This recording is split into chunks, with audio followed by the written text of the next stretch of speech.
Hello दोस्तों, कैसे हो आप सब लोग। तो देखिए, रेलवे में जूनियर इंजीनियर के लिए कुछ पोस्ट आया है।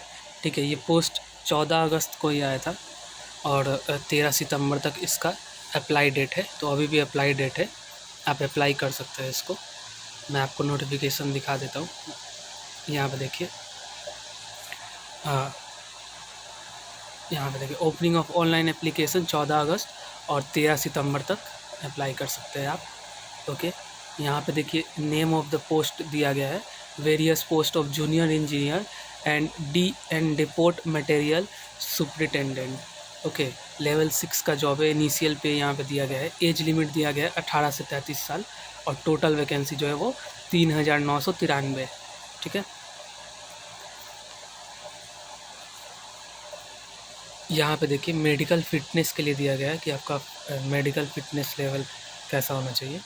यहाँ पे देखिए A3, B1 और C3 करके यहाँ पे दिया गया है विज़न स्टैंडर्ड और जनरल फिटनेस यहाँ पे लिखा गया है। तो इसको आप अच्छे से पढ़ लीजिएगा। यहाँ पे नेशनलिटी एज लिमिट दिया गया है, मैंने बताया 18 से 33 साल जो है वो एज लिमिट है।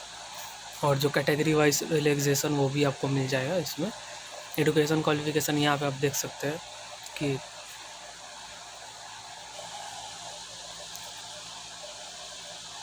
और यहाँ पे आप फ़ी स्ट्रक्चर देख सकते हैं कि आपको अगर आप जनरल से हैं तो आपको 500 रुपये देना पड़ेगा, जिसमें CVT 1 देने के बाद 400 आपका रिफ़ंड हो जाएगा। और अगर आप कैटेगरी से हैं तो आपको 250 रुपये देना पड़ेगा और स्टेज 1 के बाद आपका जो है वो 250 का 250 रिटर्न हो जाएगा। ओके,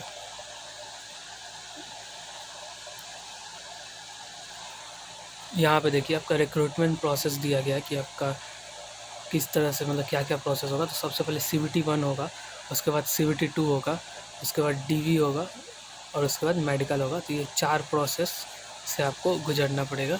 सबसे पहले CVT 1, then CVT 2, then DV और मेडिकल। ओके, देखिए जो CVT होगा उसमें 90 मिनट का टाइम मिलेगा। ठीक है, और 124 जो स्क्राइब लाते हैं उनके लिए टोटल 100 मार्क्स का पेपर रहेगा, जिसमें maths, general intelligence, reasoning, GA और साइंस आएगा। यहाँ पे आप देख सकते हैं मैथ्स, रीजनिंग, GA और साइंस। यहाँ पे आप देख सकते हैं इसका नंबर ऑफ़ क्वेश्चंस और मार्क्स। टोटल 100 मार्क्स का पेपर रहेगा और 90 मिनट आपको टाइम दिया जाएगा। ओके, 1/3 का नेगेटिव मार्किंग भी है, यहाँ पे आप देख सकते हैं। इसके बाद आपका CVT 2 होगा।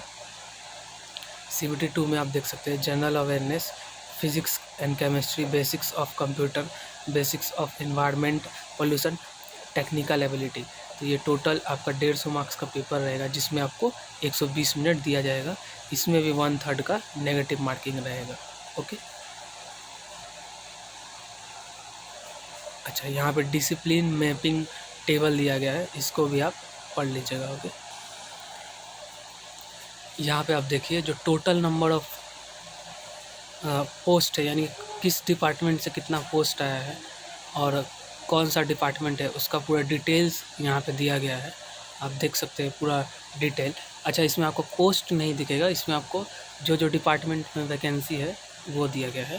तो इसको आप देख लीजिएगा कि आपका किस डिपार्टमेंट में जाना है और उसके अकॉर्डिंग यहाँ पे सब कुछ दिया गया है कि आपका मिनिमम क्वालिफ़िकेशन क्या होना चाहिए, मेडिकल स्टैंडर्ड क्या होना चाहिए, किस डिपार्टमेंट में आपको पोस्टिंग मिलेगा, उसका लेवल ऑफ पे क्या है। यहाँ पे देखिए ये सब कुछ दिया गया है। तो इसको आप एक बार अच्छे से पढ़ लीजिएगा। यहाँ पे देखिए आपका क्वालिफ़िकेशन दिया गया है कि 3 year diploma in mechanical, electrical या इलेक्ट्रॉनिक्स इंजीनियरिंग, और बी नंबर में दिया a combination of any sub stream of basic streams of mechanical, electrical, electronics engineering from recognised university. Okay, उसके बाद देखिए यहाँ पे कुछ और पोस्ट है, उसका भी अलग से दिया गया है यहाँ पे कि 3 year diploma in civil engineering और BSc in civil engineering of 3 years duration, या फिर a combination of any sub stream of basic stream of civil engineering from a recognised university. Okay, उसके बाद देखिए यहाँ पे 20 नंबर से जो पोस्ट है junior engineer and track machine, यहाँ पे भी देखिए इसका भी दिया गया है कि 3 years diploma in mechanical production automobile electronics instrumentation and control engineering, या फिर a combination of any substream of basic stream of mechanical production automobile electronics instrumentation and control engineering from a recognized university। अच्छा देखिए उसके बाद कुछ और post है, उसका भी अलग से यहाँ पे आपको दिया गया है कि इसका क्या क्वालिफिकेशन होना चाहिए। तो ये सारा का सारा क्वालिफिकेशन आप यहाँ पे नंबर वाइज सीरियल वाइज देख सकते हैं, दिया गया है। तो इसको आप एक बार पढ़ लीजिएगा और उसके बाद आप अप्लाई कर सकते हैं, ठीक है। इसके बाद आपको जो है वो वैकेंसी टेबल मिल जाएगा कि कहाँ पे कितना वैकेंसी है। ऊपर जो था वो वैकेंसी टेबल नहीं था, यहाँ पे आपको वैकेंसी टेबल मिल जाएगा। आप देख सकते हैं कि कहाँ पे किस डिपार्टमेंट में और कौन से पोस्ट पे कितना वैकेंसी आया है, ठीक है। इसको आप पूरा अच्छे से चेक कर लीजिएगा।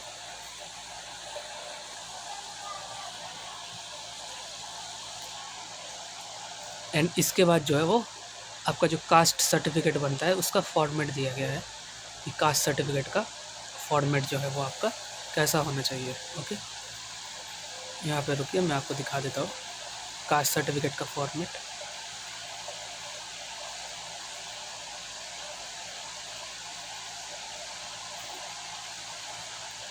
देखिए यहाँ पे जो है एनेक्सचर 1 से कास्ट सर्टिफिकेट का फॉर्मेट दिया गया है। जो भी आपका कास्ट होगा आप यहाँ से मैच कर सकते हैं कि जो आप फॉर्मेट में आपने बनाया है उसी फॉर्मेट में है या नहीं। हालांकि फॉर्मेट सेम ही होता है।